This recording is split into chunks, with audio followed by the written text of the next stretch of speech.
नमस्कार, प्रखर राजपूत को देख रहे हैं आप। आज तारीख है 4 दिसंबर साल 2025 और इजराइल, फिलिस्तीन, लेबनान समेत पूरी दुनिया की खबरों के साथ एक बार फिर से आपके सामने हाजिर हुआ हूं। इस वीडियो में हम आपको बताएंगे कि अब मोसाद के नए चीफ की घोषणा हो गई है और ये घोषणा बेंजामिन नेतन्याहू के लिए कितनी अहम है, कितनी कारगर है। इस वीडियो को आप डिटेल में देखिएगा, आपको पता चल जाएगा कि बेंजामिन नेतन्याहू अपने आप को कुर्सी पर मजबूती से बैठाने के लिए कितनी साजिशें और कितने ख्याली पुलाव पका रहा, और साथ ही पुतिन के दौरे को लेकर भारत की मीडिया ने कितनी गंदगी, कितना गंध मचाया है। इसको जब आप जानेंगे तो जानने के बाद आपके जहन में बस एक सवाल उठेगा कि भाई साहब, आप कितना अपने जमीर को बेचोगे चंद व्यूज के लिए, कितना टीआरपी के पीछे पागल हो जाओगे। एक बार खुल के बता दो, उस हिसाब से हम आपको टीआरपी दे दें, लेकिन पूरी दुनिया के सामने हमारी नाक न कटवाओ। वहीं वेस्ट बैंक से बड़ी खबर निकल के सामने आ रही है कि इजराइल के हमले में कई सारे लोगों को इजराइल ने मार दिया है। अब मरने वाले लोगों की संख्या कितनी है और इसमें इजराइल को कितना नुकसान हुआ है,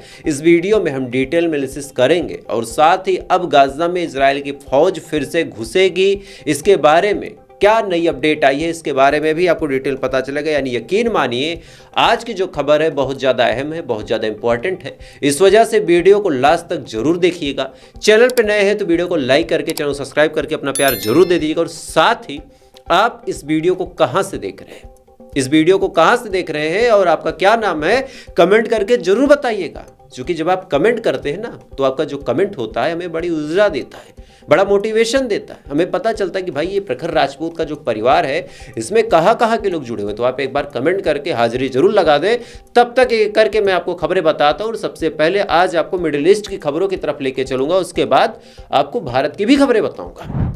दरअसल कल रात से ही लगातार इजरायली फौज यानी आईडीएफ और राफा के अंदर क्लैशेस देखने को मिले।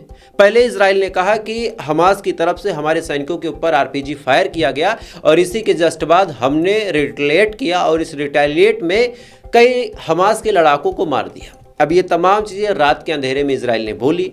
रात के अंधेरे में सबूत बाहर आ नहीं रहे थे, लेकिन जैसे जैसे सुबह हुई है दोस्तों, ऐसी ऐसी तस्वीरें, ऐसी ऐसी जानकारियां निकल के सामने आ रही, जिसके बाद अब आलम बड़े खराब है इजराइल और गाजा के बीच जो सीज फायर उसको लेके। दरअसल अपडेट निकल के सामने आई है कि कम से कम 7 फिलिस्तीनियों को मारने का काम इजराइल ने किया है। 18 के करीब ऐसे हैं जो बुरी तरीके से घायल हैं। इवन रिपोर्ट्स ये भी दावा कर रही हैं कि राफा क्रॉसिंग को खोलने का मकसद ही यही था कि इतना गोलीबारी, इतनी बमबारी कर दो, इतनी गोलीबारी, इतनी बमबारी कर दो कि जो लोग बचे हुए अपनी जान बचा के भाग जाएं। और इस समय रही बात सीज फायर की दोस्तों, तो सीज फायर को बचाने के लिए हमास अपनी आखिरी कोशिश कर रहा है, अपनी आखिरी कोशिश। रिपोर्ट्स निकल के आ गई हैं कि कल फिलिस्तीनी इस्लामिक जिहाद यानी पीआईजे ने एक आखिरी शख्स की लाश को इजराइल के हवाले कर दिया है।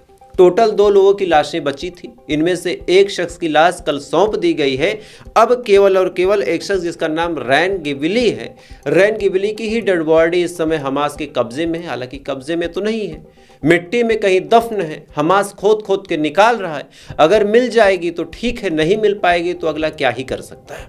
आप सोचिए कि 50 किलोमीटर के एक एरिया में आपको मिट्टी में से दफन लाशें खोदने की एक तरह से सुपारी दे दी जाए तो क्या आप कर पाएंगे? नहीं कर पाएंगे, बहुत मुश्किल टास्क है। और खासकर ऐसे माहौल में जहां 98% जमीन के ऊपर बम गिरा के उसको उधेड़ बुधेड़ दिया गया। तो ऐसे हाल में हमास और पीआईजी अपनी आखिरी कोशिश कर रहे हैं कि सीज फायर बचा रहे, कहीं से भी कोई ये ब्लेम ना कर पाए कि फिलिस्तीन वालों ने ही जंगबंदी को ख़त्म किया। लेकिन इजराइल अपनी हरकतों से बाज नहीं आ रहा है। रिपोर्ट निकल के सामने आई है और आज एक वीडियो आपकी स्क्रीन पे दिखाऊंगा, जिसमें गाजा के अंदर इजराइल डिफेंस फोर्स के लोग जाके बकायदा कब्रों को खोद के उस कब्रिस्तान को नेज़्दे नाबूद कर रहे हैं। इसमें कब्रों को खोद के, कब्रों को वहां से हटा के उस जमीन पे कब्जा करने की कोशिश की जा रही है और बाकायदा किसी ने चुपके से इसका वीडियो बना के सोशल मीडिया पे वायरल कर दिया। आप पहले वीडियो देखें।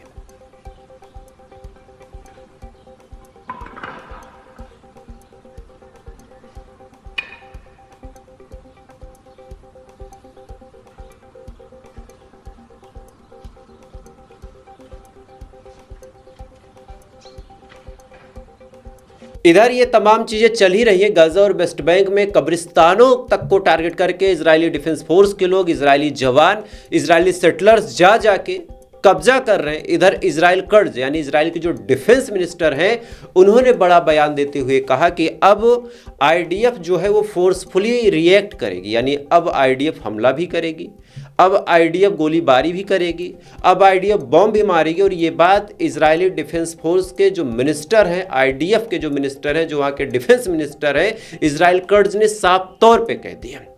यानी अब तक जो हमला आपने देखा वो हमला तो महज ट्रेलर था, असली हमला तो अब शुरू होगा। और ये बात साफ तौर पे इजराइल कर्ज ने बोल दी है। हालांकि इजराइल की एक मॉरस ऑपरेंडी भी रही है दोस्तों। इजराइल जब किसी से लड़ता है तो एक से लड़ता है तो दूसरे के साथ प्यार व्यवहार बनाने लगता है। कैसे? जब इजराइल ने गजा के ऊपर हमले तेज किए थे तब लेबनान के साथ सीज फायर का ऐलान कर दिया था, आपको याद होगा। इसी के बाद लेबनान से कोई हमला देखने को मिला नहीं और बढ़ चढ़ के गाजा पे फोकस होके इजराइल ने हमला किया था। इसके बाद आपको याद होगा कि जब 8 तारीख को सीज फायर की घोषणा हुई फिलिस्तीन के साथ, गाजा के साथ, तो लेबनान के ऊपर बढ़ चढ़ के इजराइल ने हमला किया।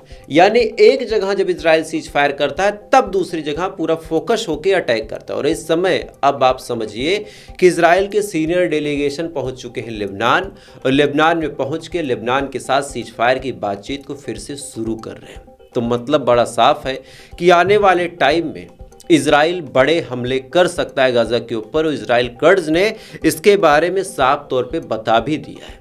आज अल जजीरा की रिपोर्ट के हवाले से आपको बता रहा हूं कि वेस्ट बैंक के अंदर कम से कम 13 से ज़्यादा लोगों को अरेस्ट भी किया गया।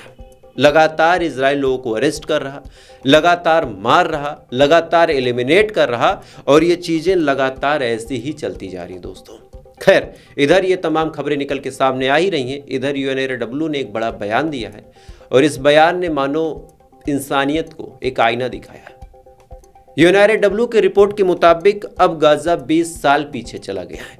यानी आज की आज अगर जंग रुक जाए, आज की आज तमाम सिचुएशन नॉर्मल हो जाए, उसके बावजूद भी गाजा की ज़मीन को ट्रैक पे आने के लिए, पटरी पे आने के लिए मिनिमम 20 साल से ज़्यादा का वक्त लगेगा। और ये बात यूएनआरडब्ल्यू ने साफ तौर पे बोली है। यानी सारे सिचुएशन नॉर्मल होने के बावजूद भी कम से कम 20 साल का वक्त लगेगा ही लगेगा। खैर, इधर ये तमाम चीज़ें दोस्तों चल ही रही हैं। इधर इजराइल ने 2-3 बड़े खेल खेले और खासकर बेंजामिन नेतन्याहू ने बहुत बड़ा खेल खेला है। पहले आप उस खेल को जान लीजिए। दरअसल 7 अक्टूबर को इजराइल के ऊपर हमास ने जब हमला किया था तो उस टाइम 1200-1400 लोग इजराइल के मारे गए थे, और इसी के बाद इजराइल की सरकार ने यही बहाना लेके गाजा के ऊपर हमला शुरू कर दिया था। अब शुरुआत में लोगों ने इस बात को यकीन तो कर लिया, लेकिन अब लोगों के जहन में एक सवाल है कि भाई साहब ऐसा कैसे हो सकता है कि जो मोसाद ये दावा करता हो कि पूरी दुनिया पे हमारा कंट्रोल है, पूरी दुनिया पे हमारी नज़र है, पूरी दुनिया के लोग हमारे चंगुल में हैं, हर एक मोबाइल पे हम नज़र रखते हैं, हम पेजर अटैक कर सकते हैं, हम ऐसी सैटेलाइट से किसी राष्ट्रपति को मरवा सकते हैं, हम ये कर सकते हैं, वो कर सकते हैं, वो मोसाद अपने ही अंदर होने वाले हमले को कैसे नहीं जान पाई। इसी को लेके लगातार लोग प्रोटेस्ट कर रहे हैं तेल अवीव में, और इसी प्रोटेस्ट को लेके अब सरकार के ऊपर ये प्रेशर है कि वो जांच पड़ताल शुरू करे और एक स्वच्छंद इन्वेस्टिगेशन हो कि आखिर इस पूरे मामले में गलती किसकी है। कहीं ऐसा तो नहीं कि सरकार ने अपने ऊपर हमला करवाया हो। गाजा की ज़मीन को कब्जा करने के लिए, गाजा की ज़मीन को ट्रंप को गिफ्ट करने के लिए कहीं ऐसा तो नहीं कि सरकार ने ही अपने ऊपर हमला करवा लिया हो। बेल ये तमाम बातें जब लोगों ने बोलनी शुरू की तब वहाँ की कोर्ट ने, वहाँ की मिनिस्ट्री ने मजबूर होकर ये कहा कि ठीक है हम जांच पड़ताल करवाएंगे। लेकिन अब ताजुब की बात आप सुनिए कि इजराइल की सरकार ने, खासकर नेतन्याहू ने अपने सबसे खास अजीज मिलिट्री सेक्रेटरी रोमन गोफमैन को ही अब मोसाद का नया डायरेक्टर बना दिया है। साल 2026 जून से ही अब ये अपनी पोस्टिंग ले लेंगे, अपने चार्जेस ले लेंगे। यानी अब जब जांच पड़ताल शुरू होगी तो जांच पड़ताल शुरू करने के लिए यही शख्स आगे आएंगे, और इनका सिलेक्शन ही नेतन्याहू ने किया है। जो गोफमैन है इनका सिलेक्शन ही जब नेतन्याहू ने किया है, कम से कम 25 लोगों का इंटरव्यू नेतन्याहू ने लिया और इनका इंटरव्यू लिया और फाइनली इनको फाइनल कर दिया और कहा कि जाओ साल 2026 में तुम हमारे मोसाद के डायरेक्टर होगे। तो आप सोचिए, जिनका सिलेक्शन ही नेतन्याहू ने किया है, क्या वो शख्स नेतन्याहू के खिलाफ एक शब्द बोलेगा? नहीं बोलेगा। और यही वजह है कि अब नेतन्याहू हर एक बड़े पोस्ट पे अपने ही लोगों को लेके आ रहा है, अपने ही लोगों को हर बड़े पोस्ट पे बैठा रहा ताकि आने वाले टाइम में कभी भी कोई भी बगावत न कर दे, कोई भी ऐसा सबूत लोगों के सामने निकल के आ जाए जिससे नेतन्याहू के खिलाफ एक बड़ा मामला बने और लोग सड़कों पे उतरे और मजबूरी में नेतन्याहू की सरकार कोलैप्स हो जाए। खैर, इधर ये तमाम चीज़ दोस्तों आपने सुनी ही थी। इधर बीच में आपने सुना था कि इजराइल भारत की लगातार मदद भी कर रहा, इजराइल भारत के साथ अलग अलग डील भी कर रहा, अलग अलग ट्रेड भी कर रहा। भारत भी खुश था, हम लोग भी खुश थे कि चलो भाई इजराइल जैसा भी हमारी मदद कर रहा, हमें हथियार मिल रहे हैं, हमारा फ़ायदा होगा, पाकिस्तान से वैसे भी हमारी लड़ाई चलती है। लेकिन अब एक ऐसी डिमांड इजराइल ने भारत से कर दी है कि भारत अगर उस डिमांड को मान ले तो कायदे से हम जैसे लोगों का चैनल ही बंद हो जाए। दरअसल इजराइल की सरकार ने भारत की सरकार पे ये प्रेशर बनाया है कि अब भारत की सरकार हमास को एक आतंकवादी संगठन घोषित करे अपने यहाँ भी। अब ये बात जब इजराइल ने बोली तो इतिहास के जानकार जो लोग नहीं हैं उनको मैं कुछ बताना चाहता हूँ। दरअसल जब भारत के ऊपर जैसे मोहम्मद ने हमला करवाया था, जब भारत के ऊपर अलग अलग ये पाकिस्तान के जो ग्रुप हैं हमला करते हैं, तब भारत ने इजराइल से भी कहा था कि बाबू कर दो यार, इनको आतंकवादी संगठन घोषित कर दो, ये भारत के अंदर आके दहशतगर्दी करते हैं। तब इजराइल ने कहा था अमेरिका के इशारे पे कि देखिए भारत वाले प्रधानमंत्री, आप एक बात जानिए कि ऐसा है कि जो जैसे मोहम्मद है वो इजराइल पे तो हमला करता नहीं है, तो जब इजराइल पे हमला करता नहीं है तो हम क्यों छाती पीट के इसको आतंकवादी संगठन घोषित कर दें। अब ये बात इन्होंने बोलने को बोल दी, भारत के पास इसका कोई जवाब भी नहीं था कि भाई सही बात है, अगर ये इनके ऊपर हमला नहीं करता तो ये आतंकवादी संगठन कैसे घोषित कर सकते हैं। अब सेम चीज भारत के साथ है दोस्तों। भाई हमास ने, हिजबुल्लाह ने भारत के ऊपर तो कंकड़ पत्थर भी नहीं फेंका, इवन वो शायद भारत के लोगों को जानते भी नहीं होंगे, तो अब भारत के लोग क्यों जाके उनको आतंकवादी संगठन घोषित करने लग जाए। जो चीज आपने जैसे मोहब्बत के टाइम पे हमको बोली थी, सेम चीज हम आपको हमास और हिजबुल्लाह के टाइम पे आपको बोल देते हैं। यही तो है, हमारी गरज थी तो आपने नहीं किया, आपकी गरज है तो हम क्यों कर दें। खैर, भारत के ऊपर लगातार इजराइल की सरकार, इजराइल की हुकूमत प्रेशर बना रही है कि भारत की जो सरकार है वो हमास को एक आतंकवादी संगठन घोषित करे, लेकिन भारत ने अभी तक कुछ कहने और करने से साफ इनकार कर दिया है। और अब आपको भारत की भी 2-3 बड़ी खबरें बता देता हूँ, चूंकि 2-3 खबरें आपके लिए बेहद जरूरी है।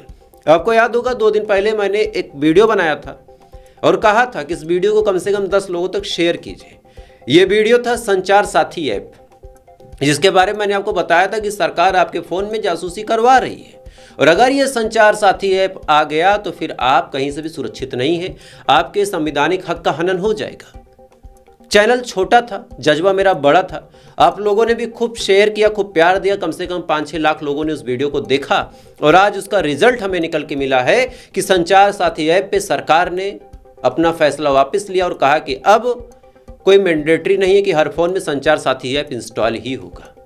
यानी मेरे जैसे छोटे छोटे चैनलों ने जो कोशिश की, मेरे जैसे छोटे छोटे लोगों ने जो मशक्कत की, आज उसका रिजल्ट भारत की हर एक जनता को मिला। काश यही काम गोदी मीडिया कर देती तो सिचुएशन ठीक होती, लेकिन गोदी मीडिया ने क्या किया वो आप जान लीजिए।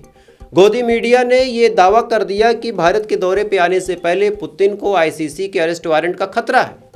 दरअसल आईसीसी एक अजीबोगरीब संगठन है, इसका ना कोई सुनता है ना इसका कहीं चलता है, ये बस मुंह उठा के फैसला दे देता है। इसने 2 सीनियर डेलीगेशंस को, 2 देश के सुप्रीम लीडर को, इजराइल के वो नेतन्याहू भाई साहब, रशिया के पुतिन, इन दोनों के खिलाफ अरेस्ट वारंट जारी किया और कहा कि ये दोनों लोग जेनोसाइड करते हैं, मासूम और मजलूमों को मरवाने का काम करते हैं, इस वजह से इनको जहां भी देखा जाए गिरफ्तार किया जाए। हाल फिलहाल में नेतन्याहू के ऊपर हुआ, उसके बाद फिर पुतिन साहब के ऊपर हुआ। अब आप सुनिए, नेतन्याहू हर एक जगह घूम रहे हैं, कोई उनको अरेस्ट नहीं कर रहा, कोई कुछ बोल नहीं रहा, लेकिन गोदी मीडिया की आप बेवकूफ़ी भरी चीज़ों को देखिए कि गोदी मीडिया ये दावा कर रहा कि अगर भारत के दौरे पे पुतिन आते हैं तो कहीं ना कहीं आईसीसी का खतरा है क्या। यानी अगर कोई रशिया से इस न्यूज को देखे तो देखने के बाद वो क्या जानेगा, यही ना कि भारत में अगर नेतन्याहू या पुतिन आएंगे तो उनको अरेस्ट किया जाएगा, लेकिन भारत का तो ऐसा कोई प्लान है नहीं। लेकिन हमारे देश की जो गोदी मीडिया है वो ऐसे नौटंकी करती रहती है। बहरहाल पुतिन साहब लगभग जब तक आप ये वीडियो देखेंगे तब तक आ चुके हैं। उनके स्वागत में सरकार ने हर एक संभव कदम उठाया है। बाकायदा मैंने तो देखा कि उत्तर प्रदेश के बनारस वगैरह में उनके नाम की आरती वगैरह भी हुई, पूजा पाठ भी हुआ।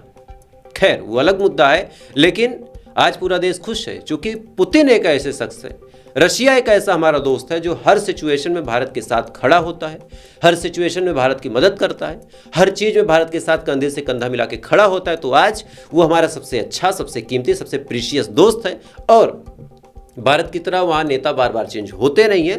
पुतिन 2001 से ही कुर्सी पे बैठे हुए हैं, दैट्स वाई आज पुतिन है, तो भारत के साथ दोस्ती मजबूत है। आने वाले टाइम में कोई और शख्स आएगा तो सिचुएशन कुछ और होगी। खैर, स्वागत है उनका, और जो जो तोहफे भारत उनको दे सकता है भारत उनको दे रहा, जो तोहफे वो भारत को दे सकते हैं वो भारत को दे रहे हैं। लेकिन गोदी मीडिया अपनी हरकतों से बाज नहीं आ रही है। आज शायद रात के 9 बजे अंजना ओम कश्यप जी के साथ पुतिन का इंटरव्यू भी आपको देखने को मिल सकता है। महज एक खौफा है, सगुफा है, भौकाल है, पीआर है या फिर पब्लिक स्टंट है, जो भी है 4-6 घंटे में भी क्लियर हो जाएगा, तो आप देख ही लेंगे। तब तक आप वेट करते रहे प्रखर राजपूत पे, और भी इंटरेस्टिंग वीडियो आते रहते हैं, तो आप उनको दबा के देखें, दबा के शेयर करें, फॉलो करें और अपनी इस फैमिली में जुड़ जाएं। बाकी थोड़ी देर बाद फिर मिलते हैं, तब तक के लिए अच्छे रहे, खुश रहें। जय हिंद, ऊपर वाला आपकी हिफाजत करे।